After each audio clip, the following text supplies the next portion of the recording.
Coming up on The Sporting Chef. Today, I'm with my buddy Wesley, who's going to show me how to break down a nuisance pig. And Susie has pizza with attitude. John's got a tip or two. Jeff's in the field. Stacy's making gravy. And Buddy's got crabs. Again? What do you get when you find the best fish and game chefs? Cookbook authors, award winners, fishmongers, outdoor experts, and put them on the fastest half hour on outdoor television. Hosted by one of America's best-known wild game chefs, Scott Lacey, The Sporting Chef. Brought to you by Camp Chef, the way to cook outdoors.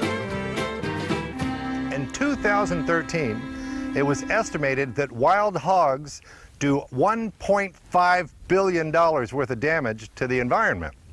In Texas alone, there's an estimated 2 to 3 million pigs that are doing millions upon millions of dollars worth of damage.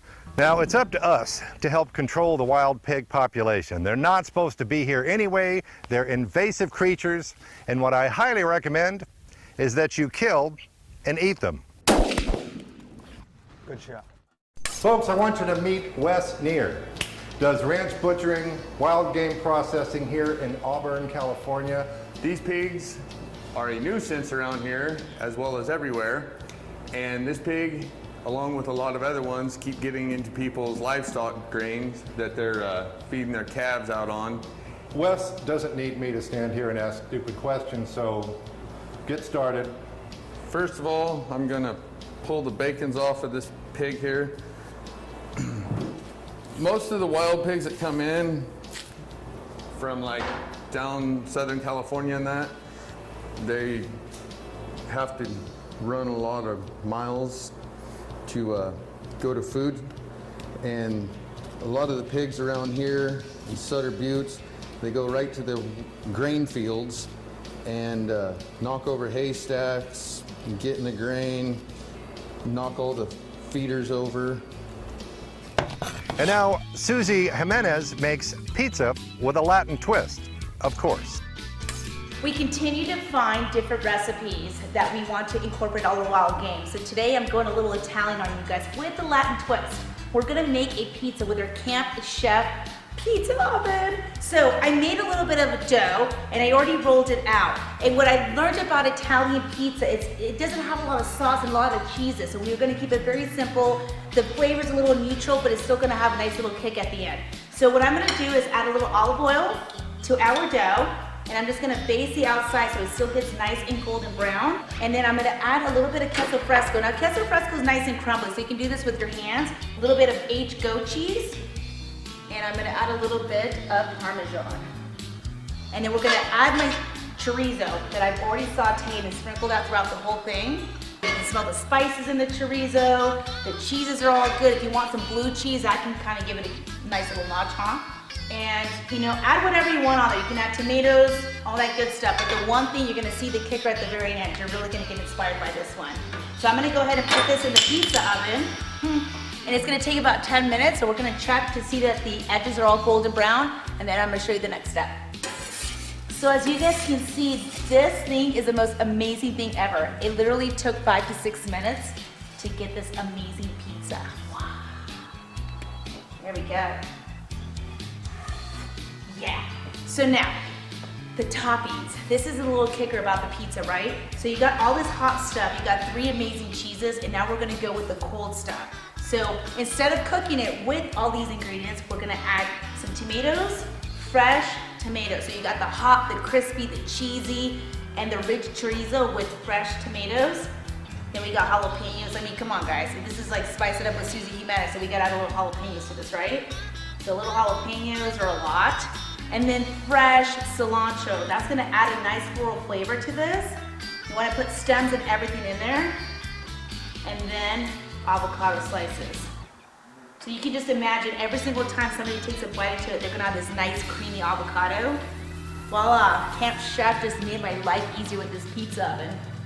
Whoop, whoop. Now I'm gonna take the ham off and we're just going to make sausage out of the whole ham.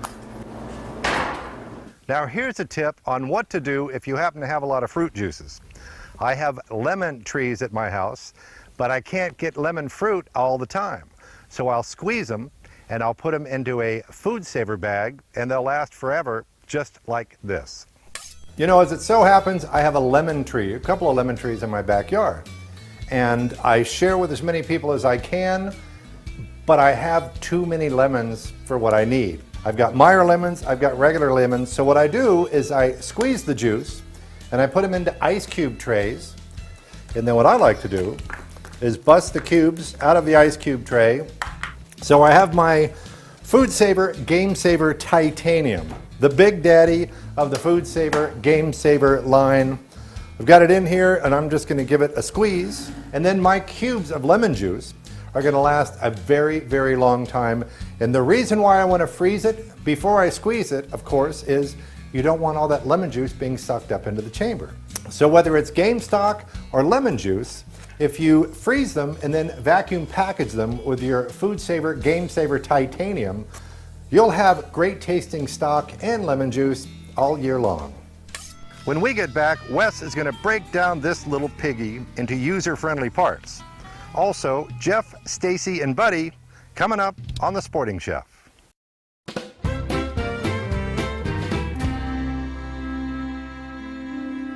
I'm at Neer's Custom Cut and Wrap and Game Processing in Auburn, California. Wes is breaking down a nuisance pig. Now I'm going to take off the loins or backstrap, and then the tenderloin, which is filet mignon.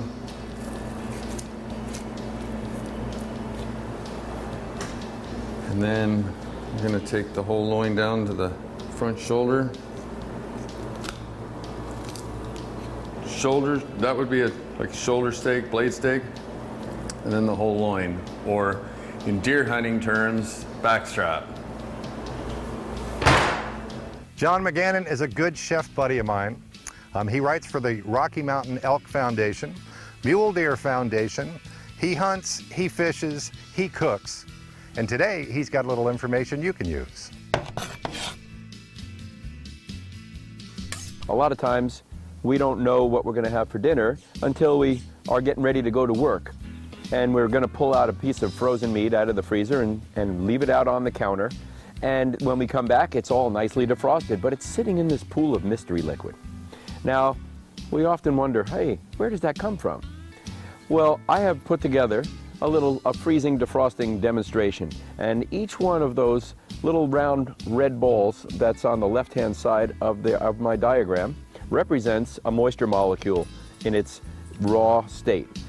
As it goes into the freezer, it expands just like everything else that expands during freezing.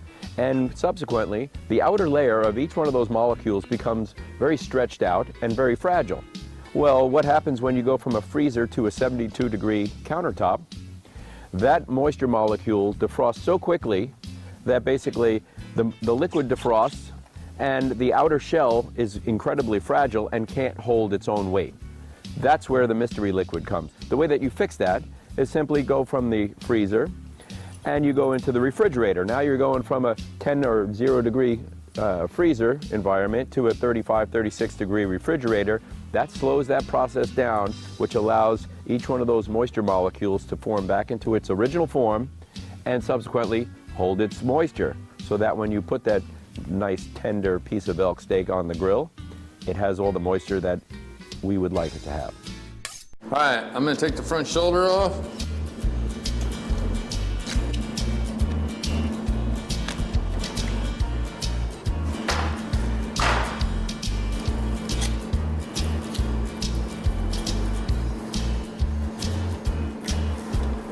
So you can make shoulder steaks or roast, tie it up. In this case, it's going to get ground up for sausage. And so were the hams, they're going to get ground up for sausage. The loins, they're going to get cut into steaks. There's a lot of pigs in California, and to my knowledge, pigs in California are the #1 big game animal for the state of California, just because everybody wants to go shoot them, and there's a lot of them to shoot. If you're looking at getting into hunting pigs, you go to the local store or sporting goods store or even Kmart and get yourself a pig tag. They're like $22. You can hunt them year round. I'll set that off to the side. And then you can go hunt pigs. There's a lot of different spots you can hunt on public land. There's also the Spencerville Wildlife Area, which isn't open, I don't believe, all year round, but you can check with Department of Fish and Wildlife on their website or call and talk to them. They're very helpful. Jeff Smith is a world-class duck and goose caller. He works for the California Waterfowl Association and does great things with them. And today he's got a great goose calling tip. So goose calling, a little bit different than duck calling. You're still going to bring that hot air from your diaphragm, but you have to use two hands, okay? So with a speck call, for example, you still make your okay sign, come down as a cup. You're going to kind of put your pinky out just like you were golfing, okay? You're going to anchor it just like that, and you're going to kind of play it like a flute. And what I do in my speck call is all I do is whistle like I'm whistling for a dog. If I was going to cluck, I'm going to put my finger right here inside of my barrel.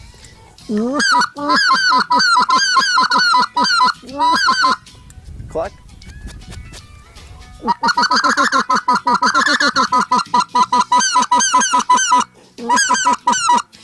So with a goose call, got to make sure you have two hands. And if you're in a duck blind, got to make sure your gun's in a safe position because you're not going to be able to have a hand on your gun. I encourage you to do your part to control the feral pig problem. Go shoot a truckload of pigs, have them processed, and drop the meat off at your local shelter or food bank. But give them a call first and let them know what you're doing. Stay tuned for more.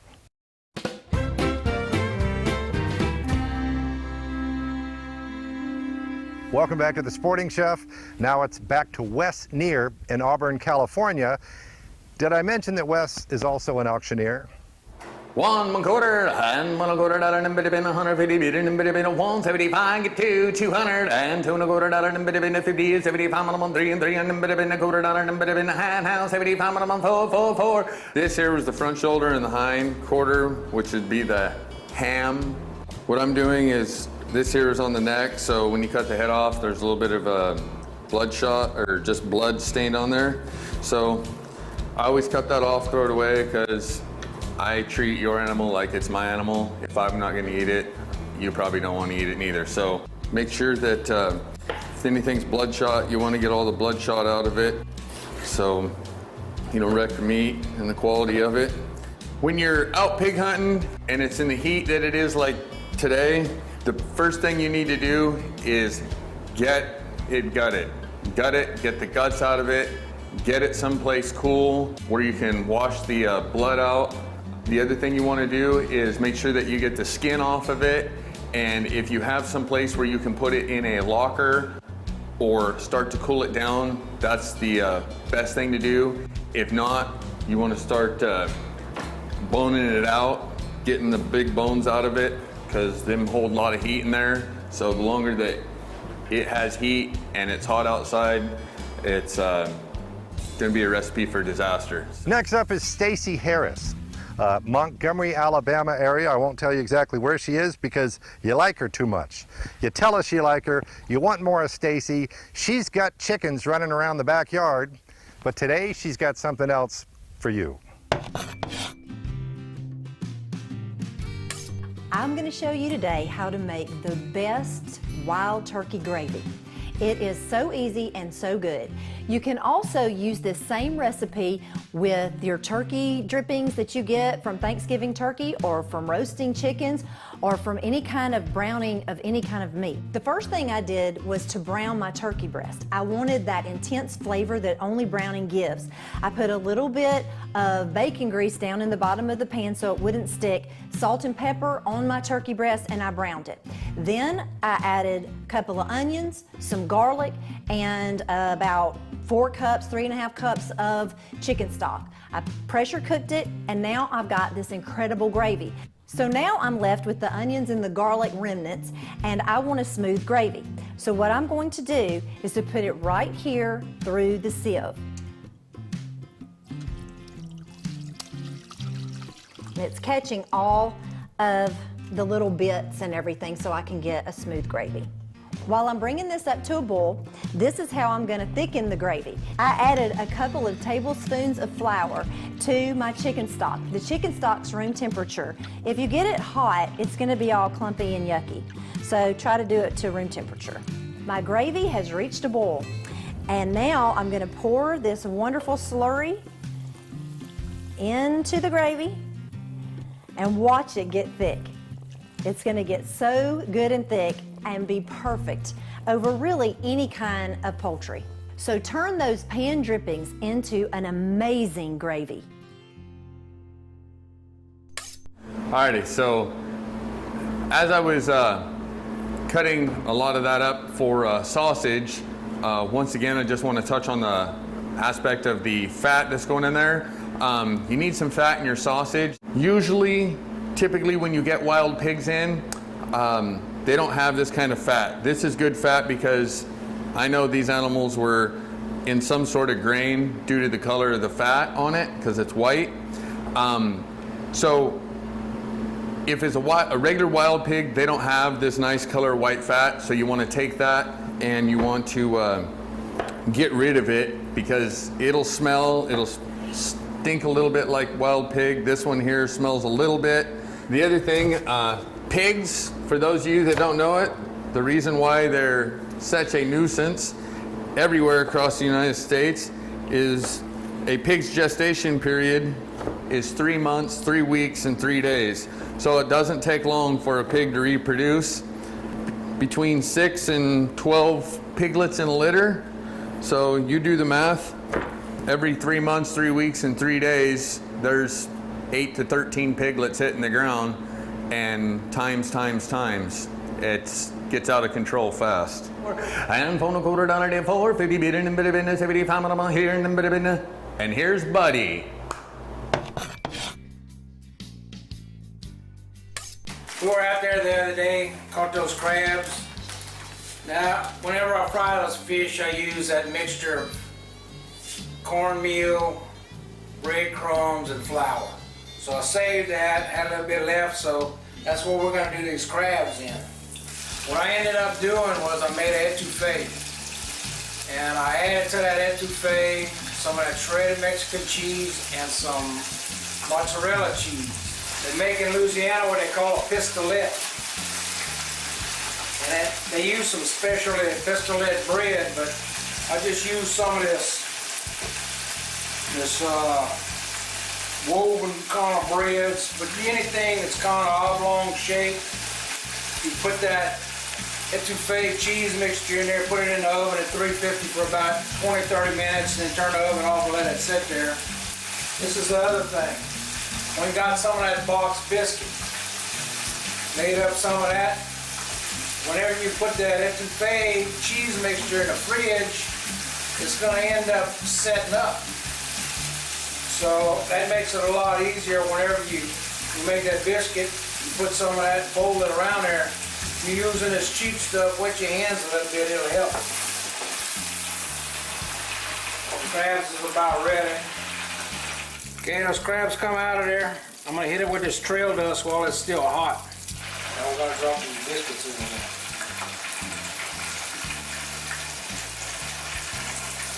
We're gonna go ahead and fry these things till they get golden brown. Put that over here. See all that cheese in there? There ain't nothing wrong with that. If you want to know more about what Wes does, contact Neer's Custom Cut and Wrap and Game Processing in Auburn, California. That's Auburn, California. Stay tuned, there's more to come on The Sporting Chef.